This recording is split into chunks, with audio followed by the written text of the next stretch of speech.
Hey guys, welcome to Body Bags. It's Friday. It's Matt from You and Your Horror Movies again, and this is our 100th week. I started at, I think it was week 74, which was Shark Week, and can't believe we made it all the way to 100. Pretty cool.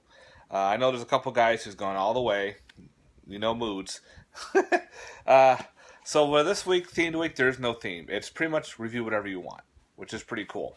So I found of course, for me being a creature feature and everything, I picked Swarm of the Snakehead. Ooh.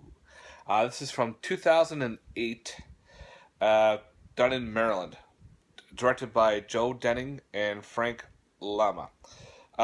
This was a low-budget creature feature film, really cool film. It takes place, as I said, in Maryland. Father and his three daughters are moving back to hometown where he grew up. The kids don't want to move there because it's like a little fishing community. It's a small town. But he recognizes a bunch of familiar faces and everything. They recognize him. And also what his father has done. Now, his father wasn't the greatest dad in the world.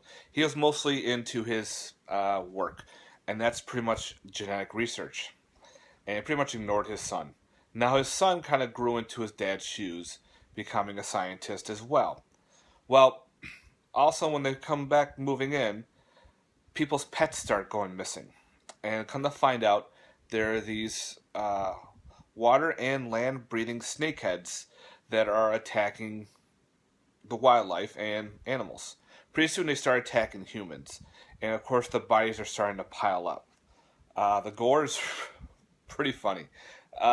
This is pretty much is like a horror comedy. It is a lot of fun to watch. There is even a cameo appearance of Gunnar Hansen. The town's mayor is a very shady individual. She's mostly in everything for her pockets. She wants to be really rich. When the bodies start piling up, the sheriff wants to call in the reinforcements, and she's like, no, we need to keep this local. We can deal with this. So they hire fishing expert, fishing. He's an actor, I guess. He supports military weapons, fishing gear, all hunting apparel. And when they hire him, he thinks he's doing a signing. He thinks, well, I'm going to do all this stuff, support my career. Well, actually, he's hired to fight and take care of the killer snakehead. Well, Gunnar Hansen is also a big fisherman, too. So he only has a small appearance in this film, but it's funny as hell. And they kind of go toe-to-toe a little bit, taking in an argument in the town hall. And of course, poor Gunnar Hansen gets hit by a truck. And that's it for him. Like I said, he's only in it for a short time. The fisherman that they hire, the actor, is Frank Lama again. And he's pretty much of a scaredy cat. He doesn't really want to fight real snakeheads. And pretty corny as hell. So the father that moved back to town is now trying to figure out why these snakeheads are happening, and he comes to find out there's a history between his father and these killer snakehead. So anyway, now he's got to stop the snakeheads. Now, the gore itself, there's a lot of gore. There's a lot of blood, but cheesy blood. It's all practical effects. They're all puppets, the snakes. There was an interview with him, with Frank and I think Joel on YouTube about this film, where they used hand puppets. And unfortunately, they only made a few of them.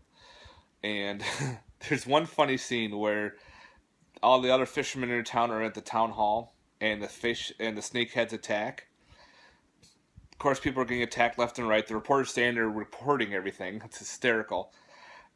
In the background, there is a dude being attacked by an inflatable green dinosaur.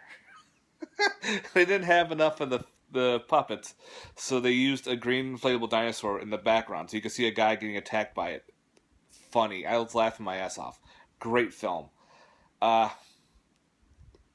they said during the water scenes that these puppets were very hard to handle.